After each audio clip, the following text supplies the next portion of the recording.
June 19 വായനാ ദിനം. ഈ വായനാ ദിനം എന്ന് കേട്ടിട്ടെങ്കിലും ഇതെങ്ങനെ വന്നെന്നുള്ള ചരിത്രം അറിയോ?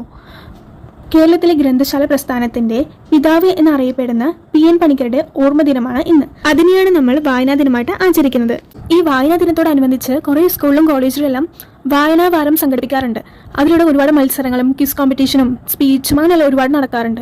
നമ്മുടെ ഇപ്പോഴുള്ള ബിസി ആയിട്ടുള്ള ടൈം കാരണം നമുക്ക് വായനയ്ക്ക് വേണ്ടിയിട്ടുള്ള സമയം കണ്ടെത്താനോ വായിക്കാനോ ഒന്നും സാധിക്കുന്നില്ല. ഇപ്പോഴത്തെ ന്യൂ ജനറേഷൻ ഞാൻ ഉൾപ്പെടെ എല്ലാവരും മൊബൈൽ ഫോണിൽ അഡിക്റ്റാണ്. അതുകൊണ്ട് വായനയ്ക്കുള്ള സമയം ഉണ്ടെങ്കിൽ പോലും നമുക്ക് വായിക്കാനായിട്ട് സാധിക്കുന്നില്ല. വായന എന്ന് മാത്രമേ ഉള്ളൂ, അത് ബുക്കിൽ തന്നെ വായിക്കാമെന്നില്ല.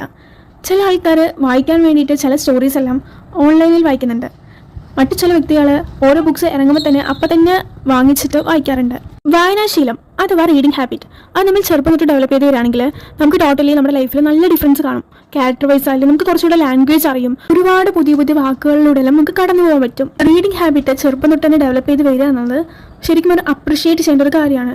കാരണം ഇപ്പോഴത്തെ തലമുറയ്ക്ക് അല്ലെങ്കിൽ ഇപ്പോഴത്തെ ആൾക്കാർക്ക് ആർക്കും വായനയോട് അത്ര താല്പര്യമില്ല, ഒട്ടും താല്പര്യമില്ല എന്ന് തന്നെ പറയാം. വായനാ ദിനം അല്ലെങ്കിൽ വായന ഇത് കേൾക്കുമ്പോൾ എൻ്റെ മൈൻഡിൽ ആദ്യം ഓടിയെത്തുന്നത് കുഞ്ഞിണി മാഷിൻ്റെ ഒരു കോട്ടാണ്. വായിച്ചാലും വളരും, വായിച്ചില്ലെങ്കിലും വളരും. വായിച്ചാൽ വിളയും, വായിച്ചില്ലെങ്കിൽ വളയും. ഇതുപോലെയുള്ള വീഡിയോസ് ഇഷ്ടമാണെങ്കിൽ സബ്സ്ക്രൈബ് ചെയ്ത് കൂടെ കൂട്ടാൻ മറക്കണ്ട. താങ്ക്